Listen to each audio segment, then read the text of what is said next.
meet at a very dangerous moment in our history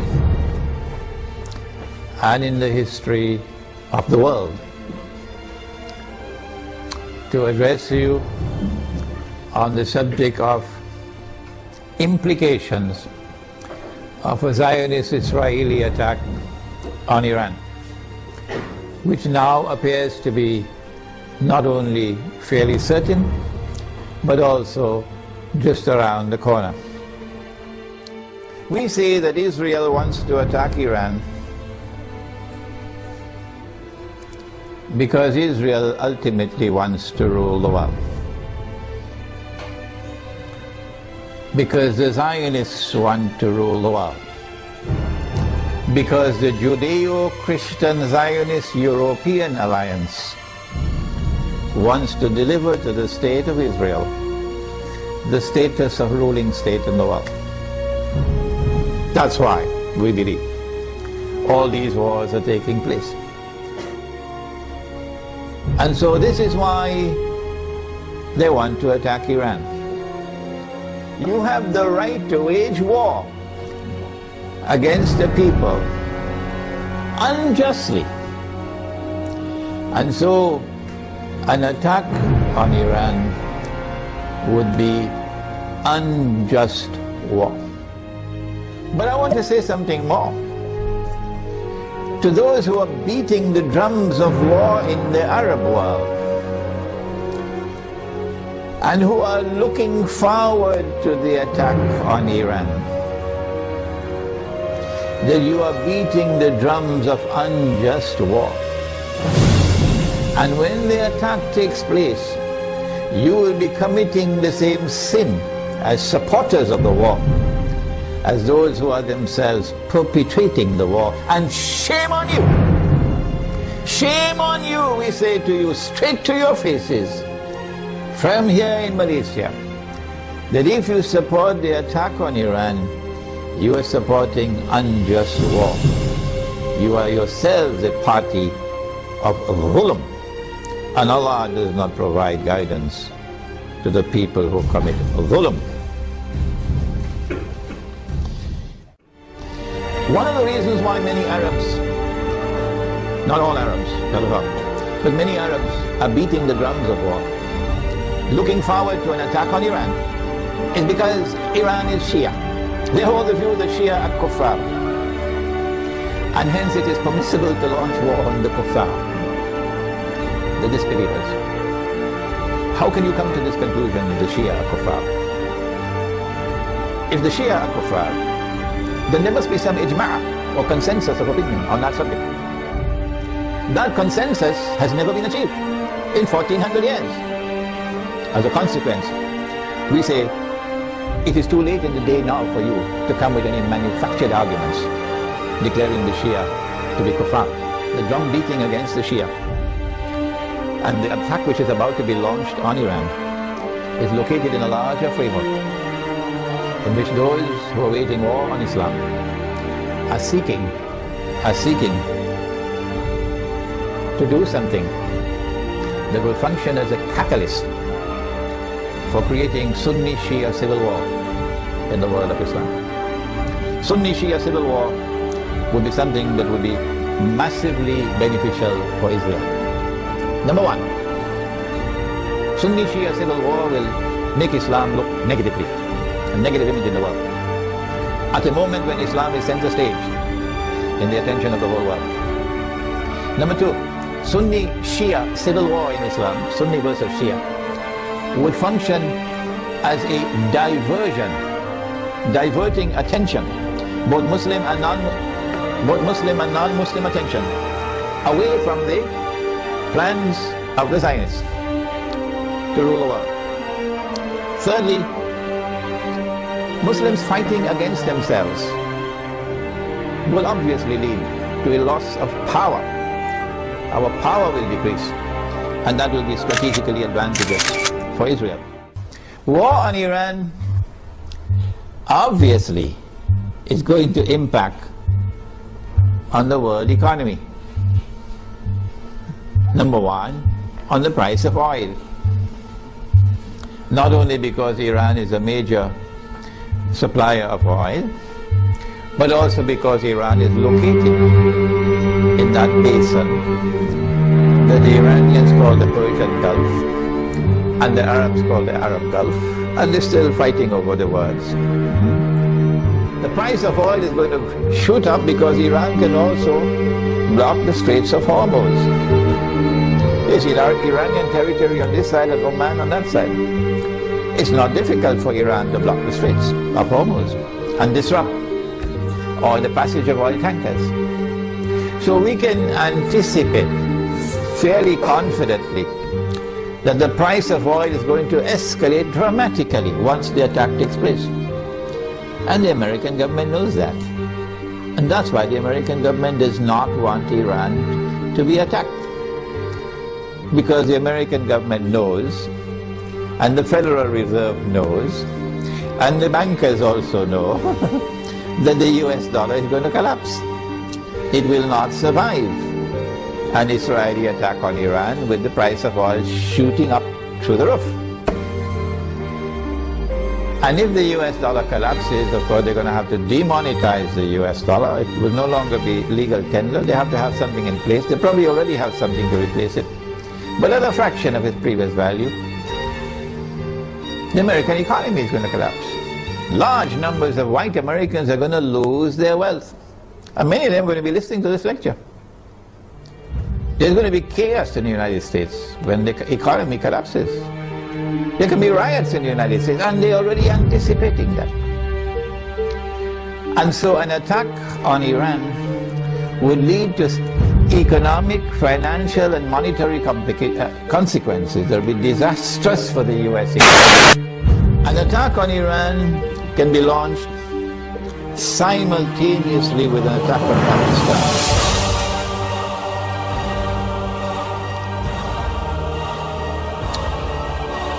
The purpose would be to eliminate Pakistan from the nuclear club. And it is time for Muslims around the world to recognize, including Muslims in Iran, that Israel's most strategic partner, most strategic ally in the world today, after the United States, is India, with Saudi Arabia neck and neck behind India. And so, not only must India be involved in the attack,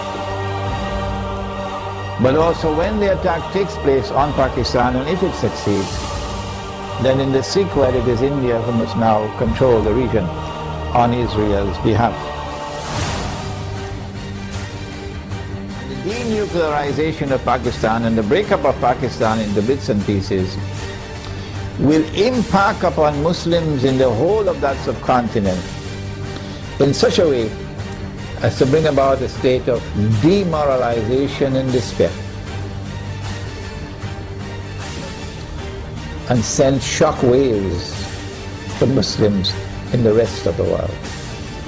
That one of the largest Muslim communities around the world, in India, Pakistan and Bangladesh, have now come under the foot of Hindu India. So India will rule the entire South Asia with NATO in control in Afghanistan for the United States of America. Israel will attack Iran in order to commence wars that she hopes will follow one after the other.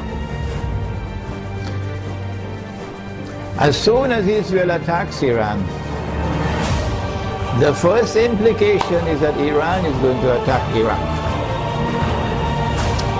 And Iran is strategically poised, advantageously poised, to attack the United States in Iraq. That Iran is also likely to attack Bahrain. And it should not be difficult for Iran to take Bahrain. Bahrain cannot stand up to an attack from Iran. Bahrain is just across the water from Iran. I am suggesting to you that Iran is going to attack and take Bahrain. And if and when Iran attacks and takes Bahrain, then there's a causeway between Bahrain and Saudi Arabia where you can drive back and forth. The road will be clear to Saudi Arabia. I am anticipating, and the Saudis probably already have their plans laid out very well, because they know what's going to happen. And Israel already knows what's going to happen. That they're then going to turn to the United States to invoke whatever secret agreements they have of defense. But the United States has to intervene in Saudi Arabia to protect Saudi Arabia from an attack from Iran. I think the Zionists in the US Congress will ensure, even though the US armed forces would not want to go in there, even though the Barak administration would not want to go into Saudi Arabia, the Zionists in the US Congress will ensure that American forces will have to enter into Saudi Arabia to face Iran. So they're setting a trap for the United States, so that the United States is going to be led to a situation where it's going to be facing defeat. I think that for Russia and for China, an Israeli attack on Iran, particularly if it involves the use of nuclear weapons, would be recognized as a threshold being crossed. And so long as you did not cross that threshold, Russia and China were prepared to go along and continue. In the Security Council of the United Nations, for example, cooperating and collaborating where possible in managing the affairs of the world. But once you cross that threshold, the implication for Russia and China is that you have crossed the point of no return. And that an attack on Iran is now going to inevitably lead to World War.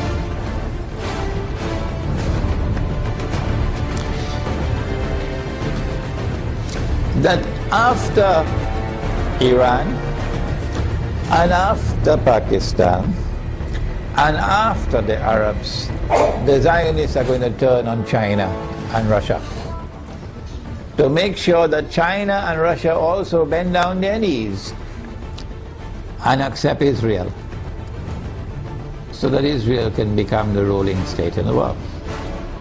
And so Russia and China would know, today it's them, tomorrow it's us.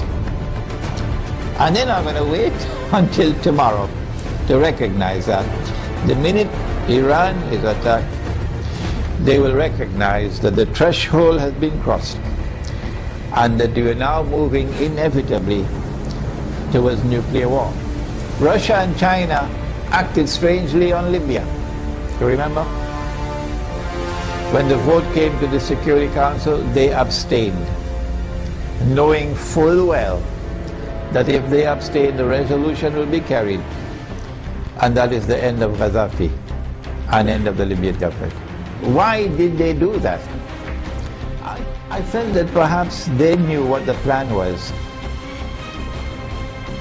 and they wanted to let the Western world, NATO, to sink deeper and deeper into a quagmire, you know, like shifting sands, you can't get out. So eventually they will end up in the graveyard, and only then will Russia and China attack them. How are Russia and China responding to Syria at the moment? How will Russia and China respond to an attack on Iran and on Pakistan? My understanding is that Russia and China are going to be quite different in the way they have behaved so far in international affairs. Quite different once the attack on Iran takes place. And so we will be heading ultimately towards World War.